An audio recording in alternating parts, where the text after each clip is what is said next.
Hi guys, કેમ છો? This is me, Shruti Panchal, GPSC rank 9, and with my vast experience of 8 years of teaching and being a co-founder at Institute, Sunya IAS ની co-founder છું હું, and UPSC, GPSC નું coaching નું vast experience છે. Lot of students have succeeded. ભાઈ નવો video છે આજે. સિલેબસ ચેન્જ કરી કાઢ્યો મેન્સનો GPSC A. What are we going to do? 4 નવા સબ્જેક્ટ ભણવા પડશે, ભણવાની સ્ટાઇલ બદલવી પડશે, મહેનત વધારે કરવી પડશે, રાઇટિંગ પ્રેક્ટિસ વધારે કરવી પડશે, થઈ જશે. But with the new syllabus changes now it is very very very apparent, બરાબર? આ એકદમ દેખીતું થઈ ગયું છે કે GPSC is equal to UPSC minus optional. Okay, same sort of subjects introduce કરવામાં આવ્યા છે જે GPSCમાં આપણે યુઝ્યુઅલી મેન્સ માટે નહોતા ભણતા. આજે આપણે વિડીયોમાં શું ચેન્જીસ આવ્યા છે એ જોઈશું અને એની સાથે સાથે એ ચેન્જીસ જોડે આપણે ફેમિલિયર થવા માટે શું કરવું પડશે.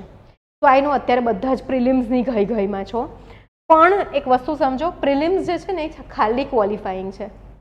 મેઇન માર્ક્સ જે તમારા આવવાના છે એ મેન્સના આવવાના છે. તમારો રેન્ક કોણ આપશે? મેન્સના માર્ક્સ અપાવશે. તો અહીંયા તમે જોશો તો ભાઈ 2025ની તમે મેન્સ આપતા હો કે પછી 2026 માટે પ્રિપેર કરો છો, આ બંને લોકો માટે આ વિડીયો બહુ જ ઇમ્પોર્ટન્ટ છે. આગળ જઈએ આપણે અને થોડુંક સિલેબસ પર ધ્યાન લગાવીએ. આ છે એ જાહેરાત જેના થકી નવો સિલેબસ ઇન્ટ્રોડ્યુસ કરવામાં આવ્યો છે. તો આવી જઈએ. See this breakup we have seen, આપણે આ જોયેલું છે કે ભાઈ 300 માર્ક ઇંગ્લિશ અને ગુજરાતીના ક્વોલિફાઈંગ બનાવવામાં આવ્યા છે. એક જ સેકન્ડ, આપણે છે ને આને થોડુંક એક્સપેન્ડ કરી લઈએ.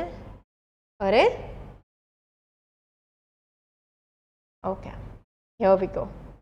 આઈ થોટ તમને લોકોને નહીં દેખાતું હોય properly, so I thought of એક્સપેન્ડિંગ it. અહીંયા જોઈએ તો 300 માર્ક્સનું ઇંગ્લિશ અને ગુજરાતી થઈ ગયું છે અને 25 ક્વોલિફાઈંગ કહે છે. હવે આ ક્વોલિફાઈંગ લાવવા માટે પણ મહેનત કરવી પડશે. એ રીતના પેપર્સ થઈ ગયા છે. Why and how? Let us check it out. Okay, તો ભાઈ ગુજરાતીનું પેપર 150માંથી 300 માર્કનું થઈ ગયું. તો થયું શું?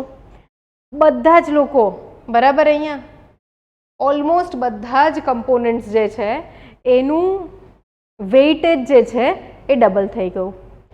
એક કમ્પોનન્ટ આમાંથી નીકળી ગયું છે જે છે દ્રશ્ય આલેખન. દ્રશ્ય આલેખન રિમૂવ કરી દેવામાં આવ્યું છે. 13ની જગ્યાએ હવે 12 કોમ્પોનન્ટ્સ થઈ ગયા છે. એસે 20 માર્કનો આવતો હતો, હવે 40નો થઈ ગયો છે. Can you guys see it or should I expand? Let's expand it a little bit. Okay, yeah. તો વિચાર વિસ્તાર 10નો હતો, 20 સંક્ષેપીકરણ, ગદ્ય સમીક્ષા, ઔપચારિક ઉદ્બોધન, પ્રચાર માધ્યમો માટે નિવેદન, પત્ર લેખન, ચર્ચા પત્ર, અહેવાલ લેખન, સંવાદ લેખન, ભાષાંતર, અંગ્રેજીમાંથી ગુજરાતીમાં અનુવાદ. નાવ મેઇન વસ્તુ અહીંયા જોવાની છે, ગુજરાતી વ્યાકરણ જે છે એ સૌ પ્રથમ વખત ફર્સ્ટ ટાઈમ 50 માર્કનું છે. એન્ડ આમાં તમારે મલ્ટિપલ ચોઇસ ક્વેશ્ચન્સ આવશે. તમને પેપરમાં જ OMR આપવામાં આવશે જે તમારે ફિલ કરવાની રહેશે. કંઈ યાદ છે લાસ્ટ યર કેસ થયો હતો હાઈકોર્ટમાં, એની અંદર સૌથી મોટો મુદ્દો આ જ હતો કે ભાઈ ગ્રામરની અંદર આન્સર સાચો કે ખોટો, it is objective, black and white. તો સેમ આન્સર આપવાવાળા અમુક લોકોને સાચો આપ્યો છે અને અમુક લોકોનો માર્ક કપાયો છે. તો એ ઇનજસ્ટિસ ના થાય એના માટે પણ હવે બીજું આમાં ઊંધું થઈ ગયું કે 0.6 જે છે એ તમારું નેગેટિવ રહેશે. એટલે 25 ક્વેશ્ચન, 2 માર્ક ઈચ સાચા ક્વેશ્ચનના અને 0.6 જે છે એ તમારા નેગેટિવ માર્કિંગ જશે. સો ઇફ આઈ સે તો ગુજરાતી જે છોકરાઓ નથી ભણ્યા, જે લોકો ભલે ને ઇંગ્લિશ મીડિયમમાં પણ ભણ્યા છે, ગુજરાતના જ છે, એ લોકોને પણ આ પેપરમાં તકલીફ પડશે. અને જે આઉટસાઇડર્સ, જે તમે લોકો બહુ ભય હતો ને કે આઉટસાઇડર્સ આવી જશે, એમને પણ તકલીફ પડશે. તો ટેન્શન લેવા જેવું કંઈ જ નથી ભાઈ. ઇંગ્લિશના પેપરનું તો છે ને પેલું કાયા પલટ કરી નાખ્યું છે. કેમ કાયા પલટ કરી નાખ્યું છે? 20 માર્કનો એસે આવતો હતો જે ગુજરાતી મીડિયમના છોકરાઓને લખવામાં બહુ જ અઘરું પડતું હતું, બરાબર? અને એકદમ તળપદી ભાષામાં કહું તો ફાંફા પડી જતા હતા. હવે 80 માર્કનો એસે 500 શબ્દ લખવાના નાની વાત નથી, it's a big deal. Okay, તો એસે પ્રેસી, હવે પ્રેસીમાં અહીંયા અપ્રેસી લખ્યું છે એટલે જો ગ્રામેટિકલી મારી નોલેજ કરેક્ટ હોય તો સર એક બહુ જ મોટો ફકરો આપશે અને એનું આપણે 1/3 1/3 કરવાનું રહેશે. એ રીડિંગ પેસેજ અને પછી એમાંથી ક્વેશ્ચન આન્સર્સ લખવાના થશે. ટ્રાન્સલેશન 20 માર્કનું રાખ્યું છે અને અગેન 60 માર્કનું 30 MCQ આવશે આની અંદર પણ. તો ઇંગ્લિશનું પેપર જે છે એમ જોતાં એવું લાગે કે સિલેબસ બહુ નાનો થઈ ગયો છે. તો યસ, આપણે કયા ટેન્સમાં શું લખવું ને એ બધી વસ્તુઓ ગઈ, પણ ભાઈ essay is going to be a game changer in this one. હવે એસેનું જે પેપર છે આની આપણે ચર્ચા પહેલાં થયેલી છે કે 125 માર્ક્સ ઇન્ટુ 2 એવા 2 નિબંધ તમારે લખવાના આવશે 1000 થી 1200 શબ્દ. એટલે આ પેપર તો એકદમ યુપીએસસીના પેપર જેવું જ થઈ ગયું. સેમ એટલે એકદમ સેમ. સમજ્યા? હવે શું જોવાનું છે? Ability to compose a well argued piece of writing. એટલે કે ખાલી ડેટા નથી ફેંકવાનો એક્ઝામિનરની ઉપર. અમે લાસ્ટ યર ટેસ્ટ સિરીઝ રાખી હતી ને તો એક છોકરીએ એસે લખ્યો હતો, ગજબ ડેટાને એક્ઝામ્પલ્સ લખ્યા હતા, પણ એના એસેની અંદર કોઈ તર્ક નહોતો કે વિતર્ક નહોતો. એણે કન્ટેન્ટ નહોતો લખ્યો, એસેને ખાલી ડેટા અને એક્ઝામ્પલ્સથી ભરી દીધો હતો. તો એમાં માર્ક્સ ના મળે. Ability to express coherently and sequentially. જીપીએસસીમાં વિદ્યાર્થીઓને એવું લાગતું હોય કે ભાઈ ધડાધડ ચાલુ કરી દેવાનું લખવાનું, જ્યાં આપણા મગજનો વિચાર લઈ જાય ત્યાં એસેન લઈ જવાનું. એવું ના હોય. પહેલેથી તમારે અમુક સ્ટ્રક્ચર્સ શીખવા પડશે, જેમ કે ટેમ્પોરલ સ્ટ્રક્ચર છે, સ્ટેક હોલ્ડર સ્ટ્રક્ચર છે, પેસ્ટલ સ્ટ્રક્ચર છે. આવા તો બહુ બધા સ્ટ્રક્ચરનું નામ હું કહી દઈશ, પણ ભાઈ એ શીખવા પડે. એ પ્રમાણે લખવાનું શીખવું પડે. And originality of thought. ઘણા બધા છોકરાઓ મને એવું કહે કે મેમ મેં શું કર્યું, ટોપરના પેપર્સ જે હતા ને એમાંથી જ સારા સારા એક્ઝામ્પલ અને એમાંથી જ સારા સારા કોટ્સ લઈ લીધા. એમાં ઓરિજિનાલિટી ક્યાં આવી? બરાબર. So you will have to learn to think. Done. આગળ જઈએ આપણે. GS1 જે છે એમાં મિનિમમ ચેન્જ જોવા મળ્યો છે આપણને. એક ચેન્જ એ છે કે ભાઈ રાજા રજવાડાઓના નામ નથી, પણ એન્શિયન્ટ ટુ મોડર્ન ઇન્ડિયાનું administration, social, religious, economic conditions ભણવા કીધી છે એટલે રાજા રજવાડાઓ આવી જ ગયા અંદર. તો ડોન્ટ ફીલ કે સિલેબસ નાનો થઈ ગયો છે. સિલેબસ હવે કોઈ પણ ક્વેશ્ચન પૂછશે ને આ લોકો આખી ઇન્ડિયાની હિસ્ટ્રીમાંથી અને તમે એમ કહેશો ને કે ભાઈ આ તો સિલેબસમાં નહોતું, એવું હવે નહીં થાય. કદાચ આસામના કોઈક રાજાનો કે આસામની અંદર કોઈક ઘટના થઈ હોય એનો પ્રશ્ન આવી જાય ને તમને એન્શિયન્ટ ટુ મોડર્નમાં, તો પણ તમે એવું કહી ના શકો કે ભાઈ આ તો સિલેબસમાં હતું જ નહીં. હમણાં સુધી શું હતું? હર્ષ, કનિક, ગુપ્ત, મૌર્ય એવી રીતે લખેલા હતા ટોપિક્સ. હર્ષવર્ધનના રિલેશન્સ ગુજરાત સાથે બધા જ છોકરાઓ અને બધા જ ટીચરો શોધી શોધીને મરી ગયા, પણ આ ટોપિકની ઉપર 4 લાઇનથી વધારે આજ સુધી કોઈને મળી નથી. ઓકે, બટ મોડર્ન પણ આખું જ છે. અને મધ્યકાલીન, છોકરાઓ કે ભાઈ મધ્યકાલીન નીકળી ગયું, નથી નીકળ્યું. એન્શિયન્ટ ટુ મોડર્નની અંદર મેડાઇવલ આવી જશે.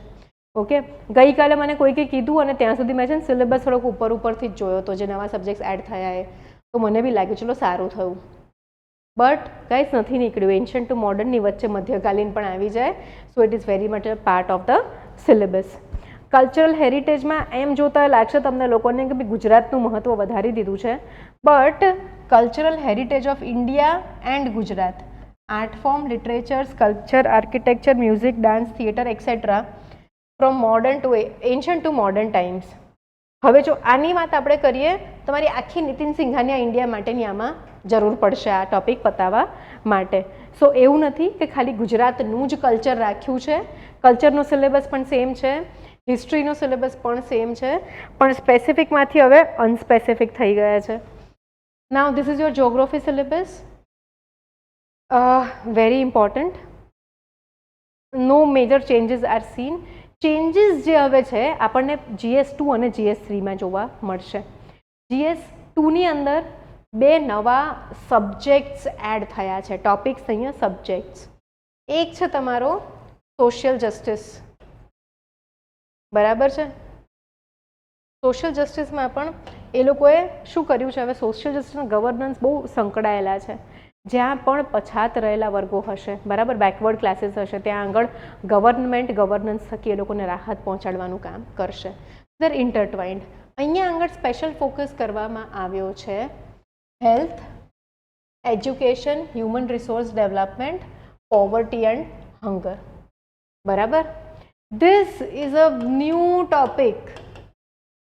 જો મને ટેકનોલોજી આવડતી હોત ને તો અહીંયા પેલું ઝબુક ઝબુક થાય ને એવું મેં સ્ટીકર હમણાં માર્યું હોત, પણ એવું નથી આવડતું તો આવું જ દોરી દઉં. જીપીએસસીના સ્ટુડન્ટ્સે આજ સુધી ઇન્ડિયન સોસાયટી સ્ટડી નથી કર્યું. Okay. 4 characteristics and diversity of Indian society, women society and development, વિમેનના રોલ્સ છે, social challenges, globalisation and its impact, Gujarati diaspora. આ તમારે એકદમ નવા ટોપિક્સ ભણવા પડશે, અઘરા નથી, પણ આના રિલેટેડ ડેટા, એક્ઝામ્પલ્સ, ઇશ્યુઝ, આ બધી વસ્તુઓ આપણે ધ્યાન રાખવી પડશે. તો ડોન્ટ વરી, કરાવી દઈશું. લાઈક મને હવે તો 7 થી 8 વર્ષ થઈ ગયા છે જીપીએસસી અને યુપીએસસીના છોકરાઓને ગાઈડ કરતા, ના કોર્સીસ કરતા, ચલાવતા. એન્ડ સુનિયા આઈએએસ પણ ફ્રોમ સ્ક્રેચ ક્રિએટ કર્યું છે અમે લોકોએ. સો હિયર વી આર. GS3ની જો વાત કરીએ આપણે તો ભાઈ environmental science and disaster management. પ્રિલિમ્સમાં એન્વાયરમેન્ટ અલગ ટોપિક તરીકે નથી આપ્યો આપણને, પણ હવે જો યુપીએસસીમાં કેમ એન્વાયરમેન્ટના વધારે ક્વેશ્ચન્સ આવે છે પ્રિલિમ્સમાં, કારણ કે ઇન્ડિયન ફોરેસ્ટ સર્વિસ જે છે એની કોમન પ્રિલિમ્સ હોય છે, એટલે એન્વાયરમેન્ટના ક્વેશ્ચન્સ વધી ગયા છે જ્યારથી આ 2 એક્ઝામ્સે મર્જ કરી છે.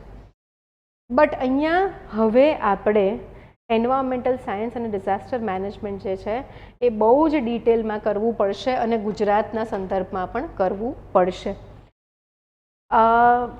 બધું મટીરિયલ અમારી પાસે બની ગયું છે, રેડી છે, યુપીએસસીના જ ટોપિક્સ છે, એટલે so don't worry about it. Right, we got you covered.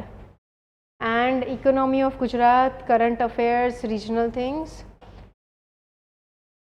Now here we are. So kaya subjects add thaya?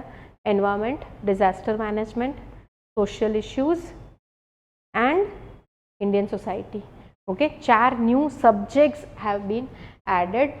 Also GPSC class 1-2 ની એક્ઝામમાં આજ સુધી એક પણ કેસ સ્ટડી નથી પૂછી, અને હવે એવું કહે છે કે ભાઈ અમે 8 કેસ સ્ટડી પૂછીશું, 200 વર્ડ્સમાં લખવાની, 200 માર્કની, અને જે ડિસ્ક્રિપ્ટિવ પાર્ટ છે એ 5 ક્વેશ્ચન 10 માર્કના, ખાલી 50 માર્કનું વેટેજ છે.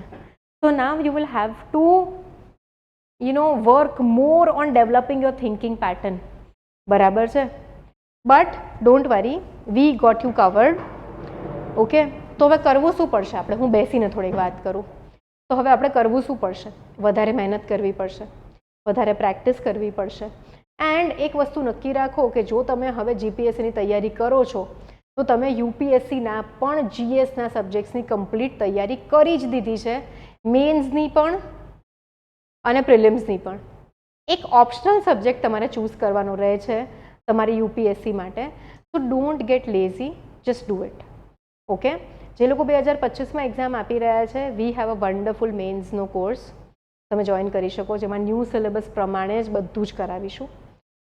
2026 માટે એમ કરો છો, then also we have this Lakshya batch that you can join. I'm just telling you the options. Don't get very worked up. Now if we see here, તો ભાઈ 50 mark માટે this is a very small syllabus, બરાબર છે. We will teach you everything. લખતા પણ શીખવાડીશું. And don't worry, prelims હોય કે men's હોય, જો તમારી પાસે દ્રઢ નિશ્ચય છે કે ભાઈ તમારે આ કરવું જ છે, તમે સેલ્ફ સ્ટડીથી પણ કરી શકો છો. Like I have always done self study. But એક પેલું અફસોસ રહી જાય મનમાં કે જો મને પહેલાં ગાઈડન્સ મળ્યું હોત પ્રોપર, તો કદાચ પહેલાં જ અટેમ્પ્ટમાં મારો 9th રેન્ક આવી ગયો હોત અને હું કેટલા વર્ષો પહેલાંથી સર્વિસમાં હોત. બટ નો વરીઝ, બધાની જર્ની અલગ હોય છે એન્ડ દેટ્સ ઓલ રાઇટ. તો ટેન્શન કરવાની જરૂર નથી. 4 વસ્તુઓ એડ થઈ છે. મહેનત વધારે કરવી પડશે, વાંચવું વધારે પડશે, લખવું વધારે પડશે, પણ જો તમે સિરિયસ છો તો વાંધો નહીં આવે, થઈ જશે. અને જો એક વખત આ તૈયારી કરી કાઢી તો તમારી એસટીઆઈ અને ડીવાયએસઓની એક્ઝામ્સ તો છે ને રમતા રમતા નીકળશે. Because you will have more knowledge. તો સરે શું કર્યું છે આ એક્ઝામથી? પહેલી વસ્તુ કે જીપીએસસીને યુપીએસસીની નજીક લઈ ગયા છે, અને બીજી વસ્તુ કે ભાઈ ક્લાસ 3 અને ક્લાસ 1-2ના એસ્પિરન્ટ્સને અલગ કરવાનો ટ્રાય કરી રહ્યા છે. પણ આપણે એ ચક્કરમાં પડવાનું જ નહીં. આપણે આ જ સિલેબસની તૈયારી કરવાની, આટલી જ રાઇટિંગ પ્રેક્ટિસ કરવાની, એટલે એસટીઆઈ, ડીવાયએસઓ કે બીજી જે પણ એક્ઝામ્સ આવતી હોય એમાં આપણને એજ મળે. ઓલ્સો જો તમને એવું હોય કે ભાઈ અત્યારે મારે યુપીએસસી નથી કરવું, પણ હું એક જોબ સિક્યોર કરીને પછી યુપીએસસી કરું, મારા ઘરની સ્થિતિ એવી છે કે ભાઈ મારે પોતાની સ્થિતિ એવી છે કે કોન્ફિડન્સ ઓછો છે, કરી જ શકાય. There is nothing wrong with it.